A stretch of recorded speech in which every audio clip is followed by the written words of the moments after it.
जय हिंद साथियों। Welcome to comrade Deepak academy. Comrade Deepak academy के इस यूट्यूब चैनल पर आप सभी का स्वागत है।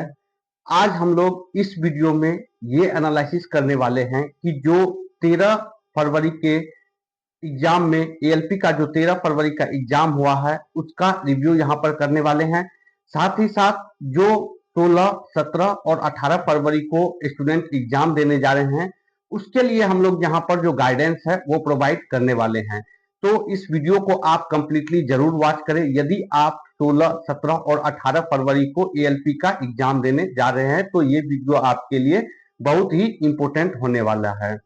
सबसे पहले बहुत सारे स्टूडेंट जो है यहाँ पर पैनिक हो रहे हैं, तो सबसे पहले आपने तो रिव्यू देख ही लिया होगा यूट्यूब पर। तो मैं आपको बता दूं कि सिलेबस चेंज नहीं हुआ है, आपका सिर्फ एग्जाम पैटर्न चेंज हुआ है, सिलेबस चेंज नहीं हुआ है। सिलेबस जो आपका था वही आपका सिलेबस है, बस एग्जाम पैटर्न आपका चेंज हुआ है। वो भी क्या हुआ है मैं आगे डिस्कशन करने वाला हूँ।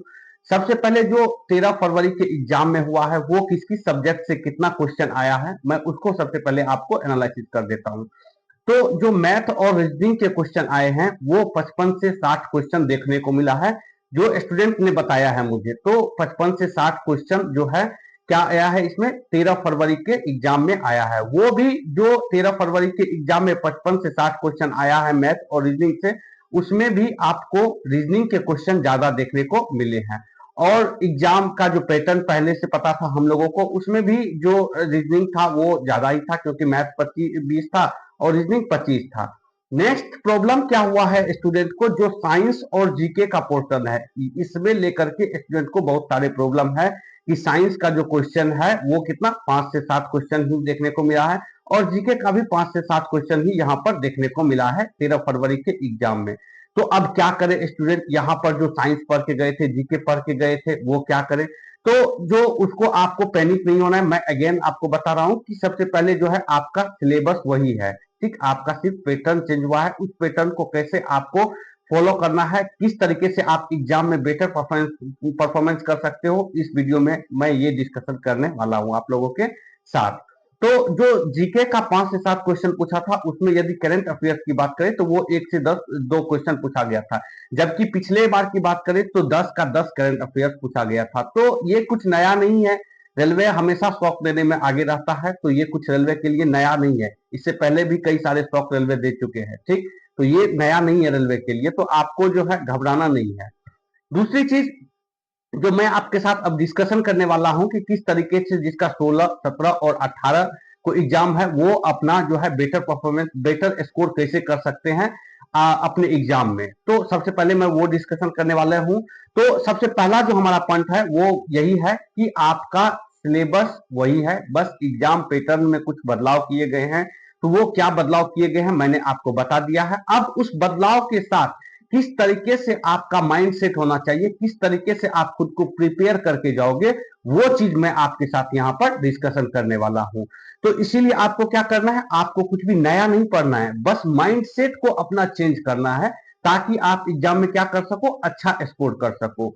अब माइंड सेट जो आपका चेंज होगा ये किस तरीके से होगा, इसके लिए मैंने आपको कुछ स्टेप्स हैं जो बताया यहाँ पर बताने वाला हूं, जिसकी वजह से आप क्या सकते हो, उसके हेल्प से आप एग्जाम में अच्छा स्कोर कर सकते हो। तो सबसे पहला जो है कि पहले क्या था ना कि साइंस था और जीके था, जब बराबर क्वेश्चन में था, यहाँ पर साइंस 20 था और जीके 10 था, तो टाइम क्या लग रहा था, यहाँ पर कम लग रहा था। अब क्या है कि स्टार्टिंग से ही आपको अपने स्पीड और एक्यूरेसी पर फोकस करना होगा। जो आपका स्पीड और एक्यूरेसी है उस पर आपको स्टार्टिंग से ही फोकस करना होगा। पहले क्या था कि पहले हम लोग बनाते थे क्वेश्चन, जैसे ही 5-10 क्वेश्चन जाता था फिर अपने स्पीड और एक्यूरेसी को हम लोग मेंटेन करते थे कि 5 से 10 क्वेश्चन हम लोगों को यहाँ पर समझने में ही लग जाता था। लेकिन अब ऐसा कुछ भी नहीं है, आपको स्टार्टिंग से ही अपने स्पीड और एक्यूरेसी को मेंटेन करना होगा, नहीं तो पता चला कि आप 75 के 75 क्वेश्चन देख भी नहीं पाओगे 60 मिनट में। क्यों? क्योंकि आपको अपने आप पता होगा कि मैथ के क्वेश्चन सॉल्व करने में और साइंस के क्वेश्चन सॉल्व करने में यहाँ पर क्या है, बहुत ही डिफरेंस है, टाइम का बहुत ही डिफरेंस है। जो आप मैथ के क्वेश्चन एक सॉल्व कर सकते हो, साइंस के क्वेश्चन उतना टाइम में आप 2 सॉल्व कर सकते थे। तो यही चीज है कि आपको क्या करना है कि आप माइंड सेट चेंज करें सबसे पहले। और सबसे पहला जो स्टेप है वो आपका है कि स्पीड एंड एक्यूरेसी आपको स्टार्टिंग से ही अपना मेंटेन करना होगा। जो दूसरा स्टेप है वो है कि किसी भी क्वेश्चन को आपको ईगो पर नहीं लेना है। मैंने पहले भी आपको बता रखा है कि किसी भी क्वेश्चन को आप ईगो पर कभी मत ले। आपका जो एग्जाम है, आपसे यदि क्वेश्चन बना तो अच्छी बात है, नहीं बना तो आप आगे मूव करें, उस क्वेश्चन को आप छोड़ दें, आप आगे मूव करें। तीसरा जो स्टेप है वो क्या है कि 3 स्टेप रूल मैंने आपको बताया था इससे पहले वीडियो में। मैं अगेन आपको यहां बता रहा हूं कि एग्जाम में किस तरीके से 3 स्टेप रूल को आप यूज करके अच्छा यहां पर स्कोर कर सकते हो एग्जाम में, जो 16, 17 और 18 फरवरी को एग्जाम होने वाला है। तो 3 स्टेप रूल क्या है? 3 स्टेप रूल है कि सबसे पहले आपको जो स्टेप 1 में करना है वो है कि जो क्वेश्चन आपसे बन रहा है उस क्वेश्चन को बनाइए आप। दूसरा स्टेप क्या है कि जो क्वेश्चन आपको लगता है कि क्या वो आपसे बन जाएगा लेकिन टाइम टेकिंग है, या कोई क्वेश्चन ऐसा है जो आप बनाए और आपको आंसर मैथ का या रीजनिंग का नहीं निकला, तो उसमें फिर दूसरा या तीसरा अटेम्प्ट नहीं लेना है आपको।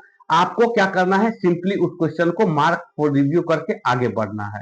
तो दो चीजें हैं, या तो आपको क्वेश्चन वो क्या हो कि आपको लगता है कि बन जाएगा तो और टाइम टेकन ले लेगा, या फिर आपसे जो क्वेश्चन बनाए उसका आंसर सही नहीं आ रहा है तो उसमें ज्यादा टाइम नहीं देकर के मार्क फॉर रिव्यू करके आपको आगे निकल जाना है।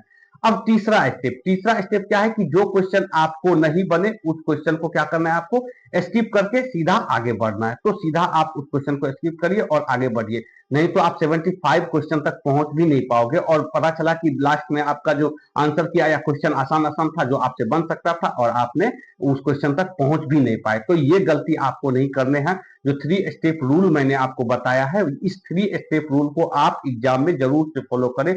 मैंने फॉलो किया और कई सारे एग्जाम को क्रैक किया, तो यदि आप भी फॉलो करोगे तो जरूर आप एग्जाम को क्रैक कर सकते हो। नेक्स्ट जो है कि हमारा जो स्टेप है वो स्टेप क्या है हमारा? वो है कि रेलवे में आपको यदि सिलेक्शन लेना है तो सारा खेल टाइम मैनेजमेंट का है। यदि आप रेलवे में सिलेक्शन चाहते हैं तो आपको टाइम मैनेजमेंट, मैंने कई बार बताया है कि टाइम मैनेजमेंट आपको आना चाहिए।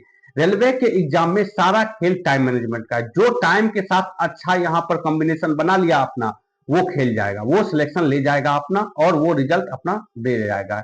तो इसीलिए आपको क्या करना है कि टाइम के साथ प्रॉपर कॉम्बिनेशन बनाना है। कौन सा क्वेश्चन कितने सेकंड का है, किस पर कितना टाइम देना चाहिए, ये आपको अच्छे से पता होनी चाहिए। अब आसान क्वेश्चन को आप जो है ज्यादा टाइम दोगे, फिर टफ क्वेश्चन में तो आप और भी ज्यादा टाइम दोगे, तो इस तरीके से आपको नहीं करना है। प्रॉपर टाइम, जो जितना टाइम का है क्वेश्चन उस तो उतना ही टाइम दो। अगर नहीं बन रहा है तो कोई दिक्कत नहीं है, आप मार्क को रिव्यू करें उसे, आपको लगता है कि बन जाएगा, आगे बढ़े आप, ठीक, ताकि आप 75 क्वेश्चन तक पहुंच जाए। नेक्स्ट जो आपको करना है वो क्या है कि पैनिक नहीं होना है। मैं अगेन बता रहा हूं कि आपको पैनिक नहीं होना है, ये कुछ नया नहीं है, ठीक। मैं आपको बता रहा हूं कि सिलेबस आपका वही है, बस एग्जाम पैटर्न में कुछ बदलाव किए गए हैं।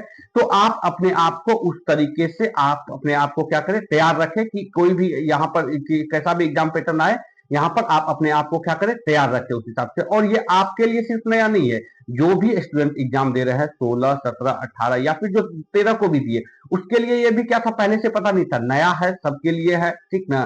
तो इसीलिए आपको पैनिक नहीं होना है, जो है सबके साथ है। ऐसा नहीं कि सिर्फ आपके साथ है कि आपका इस पैटर्न में एग्जाम ले रहा है और दूसरे का अलग पैटर्न में, तो जो भी है सबके साथ है सब। इसीलिए सबको प्रॉब्लम होगा, या फिर सब जो अच्छा टाइम मैनेजमेंट करेगा वो अच्छा स्कोर करेगा। तो आप टाइम मैनेजमेंट पर फोकस करें और पैनिक आपको नहीं होना है, जो भी है सबके साथ है, ठीक। तो इसीलिए आप अपने एग्जाम में अच्छा परफॉर्मेंस करें। All the best for your exam. और इस तरीके से आप जो है 16, 17 और 18 फरवरी के आने वाले एग्जाम में अच्छा स्कोर करें। All the best.